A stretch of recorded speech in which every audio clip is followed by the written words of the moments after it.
When you have been abandoned by the powers that be, it is easy to place all of one's hopes in a savior. The problem with saviors, they're never quite what they seem. You are the chosen one!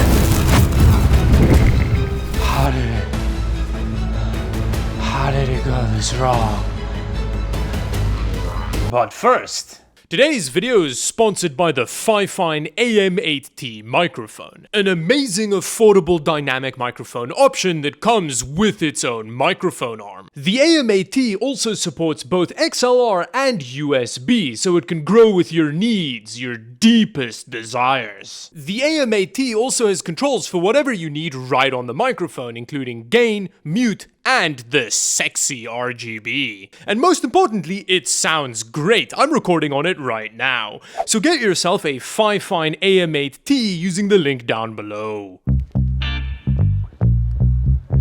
Now, what exactly is this thing? Well, it's a graphics card made not by either Intel, AMD, or Nvidia. It's made by a company called Moore's Threads, a Chinese company. In fact, this graphics card is only technically available in China, but I bought it off AliExpress for 430 Canadian dollars, which is not very much money considering that this graphics card has 16 gigs of video memory. That's twice as much as a price comparable Nvidia graphics card, the RTX 5050. Now, a quick side note on Moore's Threads. According to Wikipedia, the company was founded in 2020 by the former global vice president and general manager of Nvidia's Chinese branch, which is really funny to me somehow. The company also had its IPO on the Shanghai Stock Exchange at the end of last year, and it net over $1 billion of investment, so we might be seeing some more Moore's Threads GPUs coming out soon. Graphics cards that I hope suck way less than this one, but I'm getting ahead of myself. Now, by the massive valuation, you've probably guessed that they be AIing hard. They've crammed enough buzzwords into this blurb to make any ETF manager cream their undies. They've got their full stack solutions right on their front page for you to do LLMs with. But aside from a couple of workstation cards, they only have this one gaming GPU, the S80. And on paper, the S80 is very impressive for the money. Like, these numbers are tight and could theoretically translate into a Herculean gaming graphics card, theoretically being the operative word here. Now, straight off the bat, I'm pretty sure I got a used one. I'm not sure I was supposed to get a used one, but this one has some definite feelings of use on it.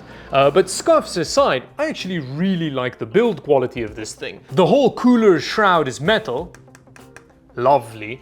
And I like the way that the cooler and the backplate integrate into each other. Aside from that, we've got a single 8-pin power connector. Funnily enough, it comes with a really weird adapter in the box. What the hell is this connector? It's dual 8-pin to single 8-pin. Why does that exist? Am I missing something? What is the point of this thing? And then this card is going to be exhausting all of its heat straight into your case because it doesn't have any exhaust space out the back. But yeah, generally, I kind of like the cooler design. We've got 3 fans and the, these days, obligatory pass-through cooler design. Now, jumping to the future to check out the teardown, the card is held together by a bunch of standard Phillips head screws. And then you also need to remove the I/O shield to separate the cooler from the PCB. Yes. That is a fascinating card design. So we have our whole chunky little bit of heatsink here with our 4 heat pipes that actually has the cooler as a separate shroud bit that goes over it. And then this is the little board that controls power to all of the fans and the lighting and stuff, so that you've just got one connector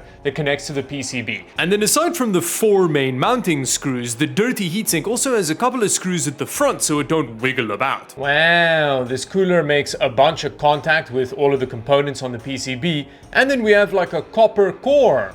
Nice. And then this PCB is fascinating. There's a lot of cool stuff going on here. First off, we've got the power delivery along the top edge of the PCB, which I've not seen before. They usually kind of sit on the front and then maybe wrap around if there's a whole lot of it. It's also got this funky power connector extendometron, which may or may not be a point of failure, only time will tell. And then when it comes to the actual die, it's massive. This looks like a high-end NVIDIA GPU die size. It's based on a 12 nanometer node, which puts it several nodes behind what the other manufacturers are getting from TSMC at the moment, which kind of explains the massive die to price ratio. And we also have our 16 gigs of GDDR6 that's kind of flanking the GPU on both sides. I just find it really cool that you can tell by the PCB that this is like a different company that designed it, because there's a whole bunch of elements here that is different from what I'm used to seeing. It's pretty cool. With that, let's go back in time to drop this bad boy in a system for some testing. The system in question is this bad boy with some new Intel CPU action in it and 32 gigs of Corsair's new limited edition Shugo RAM. They sent over this Sakura Noa version of the kit for this video because who doesn't like some geisha action? The kit's rated for 6000 megahertz and comes with a couple dummy sticks so you can get that full look. Oh, fun fact, the front 8-pin connector on the graphics card uses a slightly different pin configuration, so you have to use that adapter. No idea why that's a thing, but there you go, let's test the card. Okay, well now we turn it on and see if it lights up in any meaningful way. Oh, it makes a lot of noise. Oh, it does! There's like a little triangle that lights up.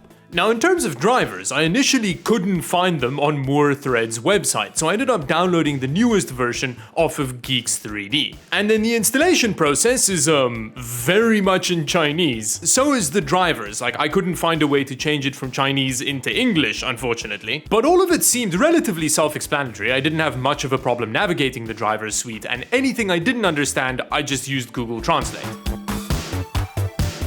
I think we're gonna test Counter-Strike at 1440p. That makes sense, right? We've got 16 gigs of video memory. Oh no, that was clearly a mistake. Look at those stutters and the frame rate. What's going on here? Is something broken? This graphics card runs Counter-Strike like an 85-year-old with asthma. I mean, we're getting about 160 watts of power draw, and according to the MoorThreads overlay, we're getting between 60 and 100% GPU utilization, which I desperately hope is wrong. I'm pretty sure you can get a better CS2 gaming experience from the iGPU in this Intel CPU. This is concerning. On the bright side, at least the temperatures on the graphics card are pretty low, and we've got a lot more video memory to work with, so there's that, I guess. I think considering how 1440p Counter-Strike went, we should probably test Cyberpunk on 1080p. Whoa, that is not going well. Whoa, Cyberpunk does not like the little Moore's threads. It says it's running at 99% GPU utilization. Is it busy mining Bitcoin in the background? What is going on here? There's UFOs in the game. What is happening? It looks so bad. That's the thing. It's not even just the fact that we're getting 12 frames per second from this graphics card. It's all of the visual artifacts. Look at all of it. Wow, it's terrible in such a unique way. That's awesome. I mean, that's my favorite thing ever, is when it sucks interestingly.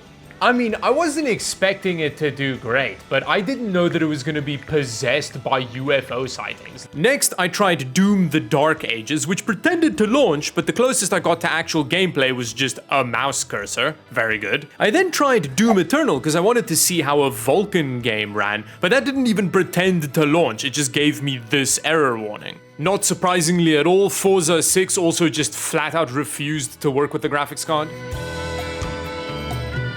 So at 1080p with this second lowest preset, we're getting about 110-ish frames per second. It's not a great feeling, 110-ish frames per second, I will say that. Oh, look at the motion rendering. We're also not getting huge slowdowns with this particle effect vomit, but I mean, it is Dota 2, this game can run on a Nokia 3310.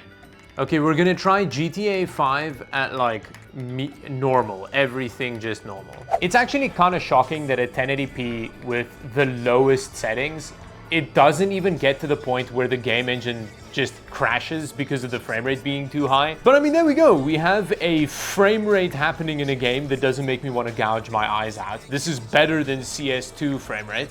Although CS2 was at 1440p, so I'm guessing relatively similar, but still we got some playable gaming happening. And then to really take the piss, I decided to try an Unreal Engine 5 game, but unfortunately Stalker 2 wouldn't launch, but Silent Hill 2 did. Oh wow, it is not doing great with Silent Hill. But it is working, so it's clearly not like a blanket UE5 issue, but I don't know if this is usable. I guess it's very much just working in the technical sense of the word. But we don't have context here yet. Maybe this is reasonable performance for the money. I mean, it isn't, but maybe. So let's fill out that context by trying out an RTX 5050.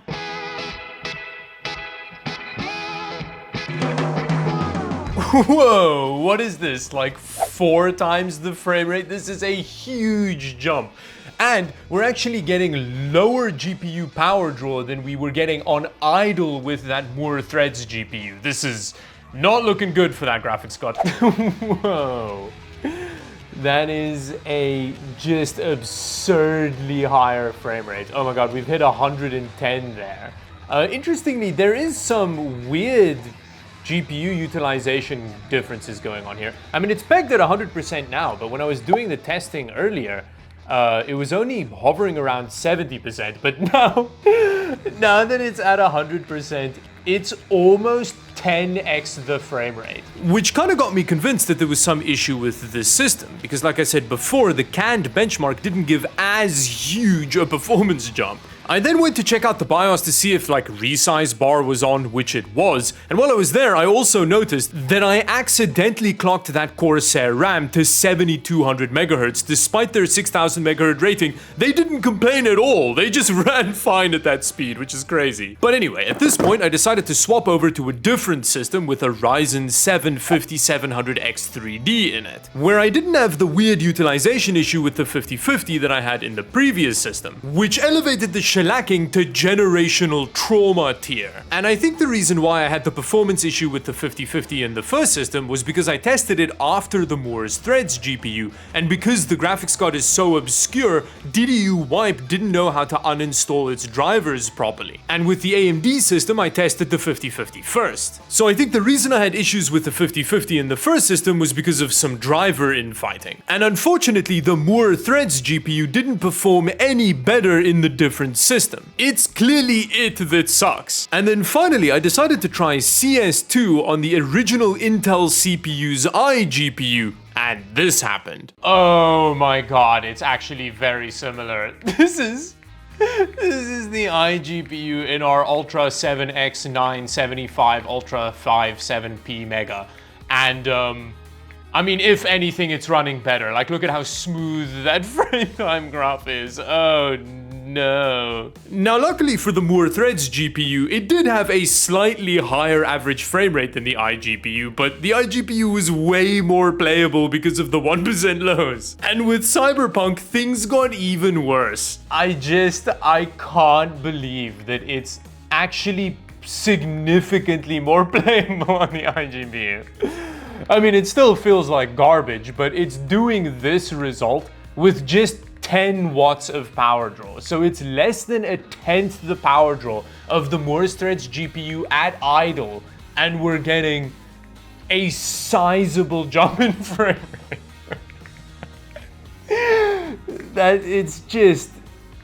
It's such a piece of crap. I don't know, maybe their drivers need work or something, because this should not be happening. This is crazy. Having said all of that, this thing might be a local LLM beast. So subscribe to the channel if you want me to do a video where I try and do some LLM on it. And then subscribe to the channel on your way down there. And with that, thank you very much for watching. That brings me to the end of the video. Until the next one, bye-bye.